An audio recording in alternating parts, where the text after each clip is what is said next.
Roughly 150 kilometers south of Shanghai, a gigantic civil engineering experiment is underway that's causing international ripples in more ways than one. Potentially capable of providing 50% of the world's ongoing energy needs, the clean and green technology being trialed in China's Hangzhou Fengling Electricity Science Technology Solar Park will also provide employment and nutritious food for locals. So what are the main benefits of floating solar? How is it likely to be rolled out worldwide as a meaningful solution to the energy crisis? Join us today as we take to the water for a voyage into the world's largest floating solar farm. As our civilization starts to meaningfully grapple with the essential transition over to cleaner energy sources, lots of ambitious solutions are proposed. From colossal offshore wind farms to vast hydroelectric energy plants. One newish idea is so obvious it almost seems a bit ridiculous. Solar panels are clean, efficient, and improving all the time, but they need a large footprint, taking up land near population centers that could otherwise be used for housing or agriculture. But a few big projects around the world have realized that an ideal place to stash big solar arrays is on the water, especially adjacent to existing hydropower plants. Experts report as many as 10 gigawatts of new floating solar farms will come on stream by the middle of this decade. One advantage of putting them on bodies of water already used on existing hydropower is lower transmission costs. If the infrastructure to transmit energy to the grid is already on site, that's obviously a big plus. But it's even cleverer than that. Hydro and solar energy plants are both seasonal. Naturally, during a dry season, solar is better, but during a wet season, hydro is more productive. So together, on the whole, they can help even each other out during their respective lean times. It's kind of a no-brainer. Not only will the water cool the solar panels, which happen to make them work more efficiently, but the placement of panels can actually help maintain those all-important water levels at the reservoir. How? Coverage by the panels naturally reduces the amount of water that evaporates, which is obviously a pretty big deal in drought-prone parts of the world. They could also limit algae growth and offer useful shelter to fish and other water life. So where's the world's biggest floating solar farm? Covering some 300 hectares across the Chang'e and Shouxiang reservoirs in Sushi, Zhejiang Province, China,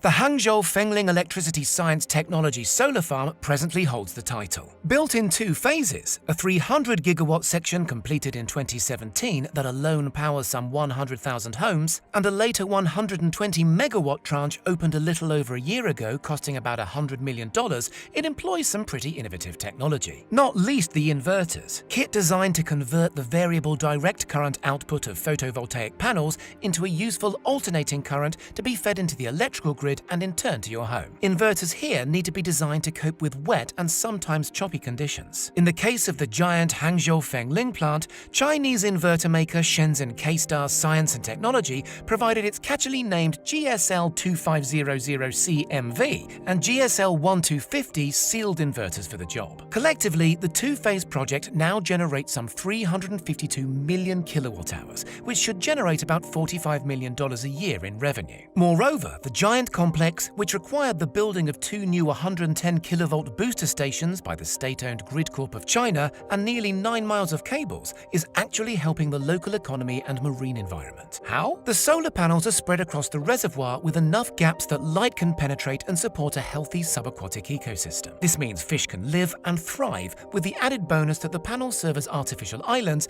that shield the fish from natural predators like birds. Locals can also navigate along carefully laid out channels and, when the fish have reached sufficient size, reel them in for the local and national consumer market. Economic analyses of the setup have estimated the value to the local fishing community in terms of income could reach as high as $5 million each and every year. Overall, with the income from power brought into the equation, it's believed the plant's eye-watering $260 million cost will be recouped in as little as 7 to 8 years. If the technology can be shown to work reliably, and so far it is, this could be a huge game changer in energy generation around the world. A US government study, for instance, has demonstrated that if similar schemes were rolled out across American man-made bodies of water, the nation could generate 10% of its national energy needs. And that's without expanding onto natural waterways or the oceans. Worldwide, it's believed as much as 10,600 terawatts could be generated annually by waterborne photovoltaic, and that just means solar, panels. According to 2018 figures by the International Energy Agency,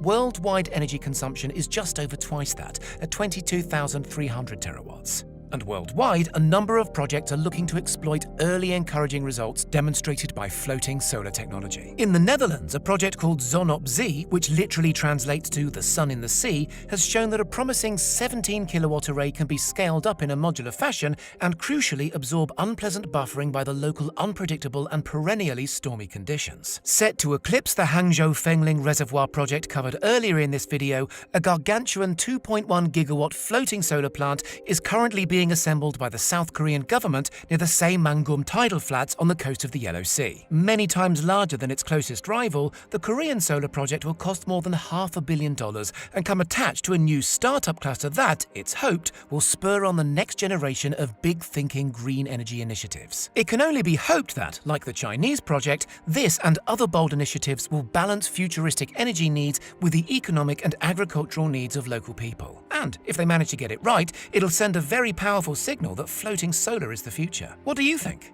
Is floating solar an idea so obvious that mankind would be foolish not to give it a go? Let us know in the comments, and don't forget to subscribe for more thoroughly buoyant tech.